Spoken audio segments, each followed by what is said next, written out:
Olá pessoal, mais um vídeo no canal Vini Casagrande, vídeo com informações do Flamengo, que teve 4 jogadores convocados para a seleção brasileira, e você sabia que o Flamengo poderia chegar a 11 atletas convocados para as suas respectivas seleções na data FIFA? 11, é isso mesmo, não estou exagerando, é um time, 11 atletas, e nós vamos falar que atletas são esses.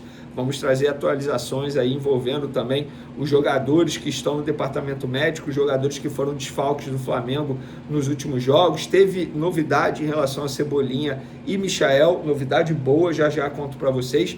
E também uma atualização envolvendo Flamengo e Jorginho, jogador atualmente do Arsenal, que está muito próximo de assinar um pré-contrato com o Flamengo. Mencionei nos últimos vídeos aí que teria uma reunião na quarta-feira, ou seja, ontem, entre Flamengo, no caso José Boto e Jorginho. Será que teve essa reunião? A gente vai trazer para vocês no vídeo de agora. Mas antes, gostaria de pedir para você se inscrever no canal, soltar o dedo no like, ativar a notificação e também compartilhar o vídeo com os amigos para a gente conseguir mais inscritos e bater aquela meta de 400 mil inscritos nessa temporada. Sábado tem Flamengo e Vasco, jogo pelo Campeonato Carioca, jogo importante. Ontem o Vasco da Gama sapecou o Nova Iguaçu pela Copa do Brasil 3-0. Estou vendo muitos vascaínos animados com a possibilidade de, quem sabe, superar o Flamengo nesse jogo de sábado. Independentemente se você é torcedor do Flamengo, Vasco ou de outros times, quer fazer aquela fezinha, aquela aposta, o link está aí na descrição, ó. KTO é a melhor de todas, e a KTO já fiquei sabendo aqui que terá odão para esse sábado. Então clica no link aí da KTO, fica por dentro. Não tem só Campeonato Carioca, não tem só futebol brasileiro e não tem só futebol, tem vários esportes também. Clica no link, mas lembrando, é só para maiores de 8 anos. Eu peço sempre para vocês jogarem com muita responsabilidade. Vamos para as informações, vamos direto para a lista de convocados do técnico Dorival Júnior. No gol, Alisson, Bento, Ederson. Defensores: Danilo do Flamengo, Gabriel Magalhães, Guilherme Arana, Léo Ortiz do Flamengo, Marquinhos, Murilo, Wanderson, Wesley do Flamengo. Meias: André, Bruno Guimarães, Gerson do Flamengo, Joeliton, Matheus Cunha, Neymar, tá ali como meia também. Matheus Cunha e Neymar são atacantes, né, gente?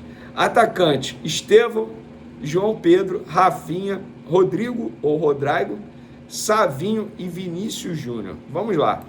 Antes, uma opinião rápida. Eu senti falta de um jogador aí. O Endrick. Mas é reserva. Gente, ele é reserva no Real Madrid, que tem um ataque galáctico. Ele é reserva do Mbappé, ele é reserva do Rodrigo, ele é reserva do Vinícius Júnior. Gente, sempre que ele entra, ele consegue fazer uma fumacinha ali. Eu acho totalmente errado o Dorival não convocá-lo. Assim também como eu acho errado convocar o Danilo. E eu até postei isso nas minhas redes sociais. Postei o seguinte: seguirei com a mesma opinião. A convocação de Danilo, na minha concepção, não faz sentido pensando em Copa do Mundo. Já pensava assim quando o jogador estava na Juventus.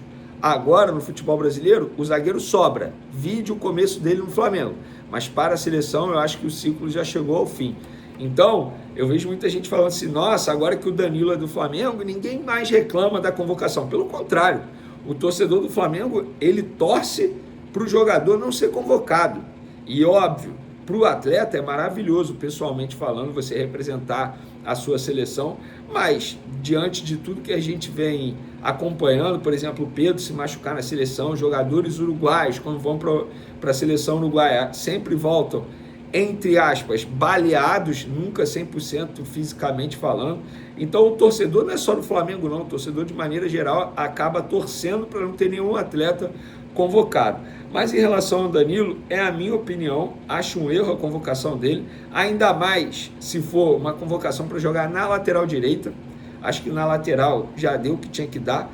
Como zagueiro, beleza, ele pode até brigar por uma vaga ali entre os convocados na zaga, mas eu acho que tem outros jogadores acima. Eu não convocaria o Danilo. E talvez eu não convocasse o Neymar nesse momento. Por quê? O Neymar está vindo de um período inativo, está voltando a jogar agora num ritmo mais intenso com a camisa do Santos, mais longe do ideal, bem longe do ideal, e a seleção brasileira vai encarar os 2 principais adversários atualmente: Colômbia no dia 20 e Argentina no dia 25. será um jogo muito intenso. E o Neymar a gente já conhece o que ele pode entregar. Eu acho que ele poderia ficar no Santos se preparando fisicamente, e aí o Dorival poderia chamar um outro atleta para poder observar, o próprio Endrick, por exemplo. Pelo menos é o que eu penso e eu gostaria da opinião de vocês.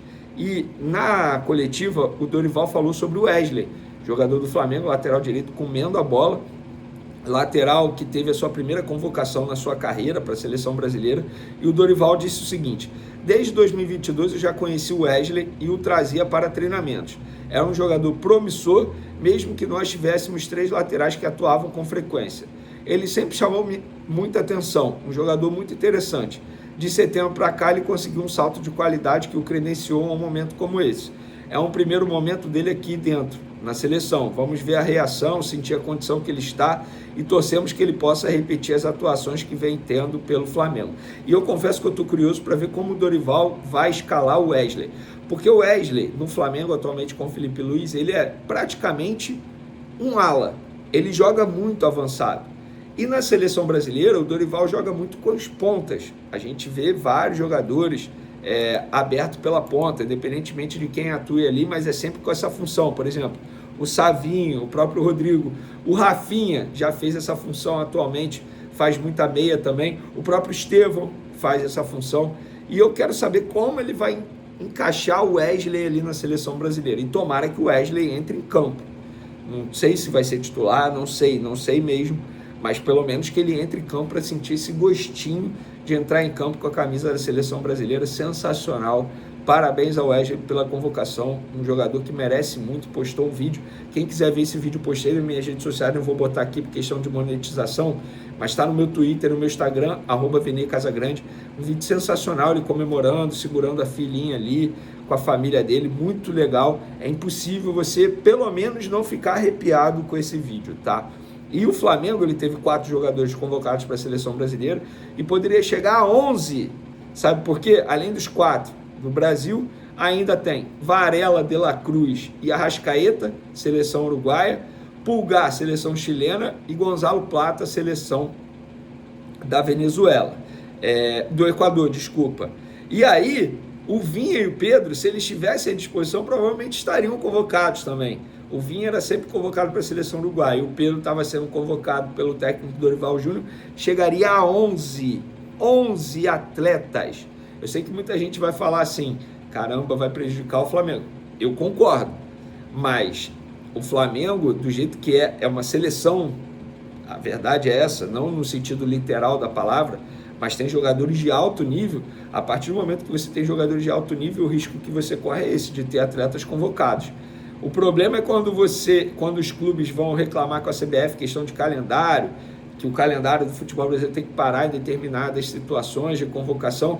A CBF alega, vocês clubes, vocês têm que fazer contratações que tenham jogadores para substituí-los. Então, é muito fácil a CBF falar isso, né? O problema não é ter jogador de qualidade e ter jogador convocado. O problema é o discurso da CBF diante da reclamação dos times. Mas, dito isso, fica aí uma prova de que, de fato, o Flamengo tem uma seleção em seu elenco, e isso confirma aquilo que o Felipe Luiz diz, que caso esse elenco não jogue, a culpa é dele. E eu acho isso, e eu concordo com ele em relação a isso. Jorginho, galera, mudando de assunto aqui, vamos lá, mercado da bola. Jorginho não teve a reunião ontem, a tendência é que tenha essa reunião hoje, quinta-feira, entre José Boto e Jorginho. Por que não teve a reunião? Conflito de horário. Acabou não dando para um, nem dando para outro, mas o Flamengo continua insistindo aí para que o Jorginho assine esse pré-contrato e ele seja jogador do Flamengo antes do Super Mundial de Clubes, competição essa que eu não considero a mais importante para o Flamengo, mas sem sombra de dúvidas será aquela que vai dar mais visibilidade ao Flamengo nessa temporada no cenário mundial, né? No cenário mundial. Mas eu acho que para título, acho que a diretoria está priorizando de maneira extremamente correta. Campeonato Brasileiro. Eu acho inadmissível o Flamengo, com o investimento que tem, não ganhar o Campeonato Brasileiro desde 2020. E se a gente for parar a analisar de lá para cá, o Flamengo poucas vezes liderou o Campeonato Brasileiro. Isso é terrível. Mas essa gestão do BAP chegou prometendo que a prioridade seria o Campeonato Brasileiro. Espero que assim seja. Para finalizar nosso vídeo, galera, só uma atualização dos jogadores aí. Hoje, quinta-feira, o treino é à tarde. A tendência é que o Danilo treine com os demais jogadores, tá? E fique à disposição para sábado. Alexandre e Juninho já estão treinando com os demais jogadores. E Michael e Cebolinha iniciaram a transição física, ou seja, deram um passo nesse retorno aos gramados após as lesões musculares que eles sofreram. Beleza, galera? Até o próximo vídeo. Um abraço. Fui!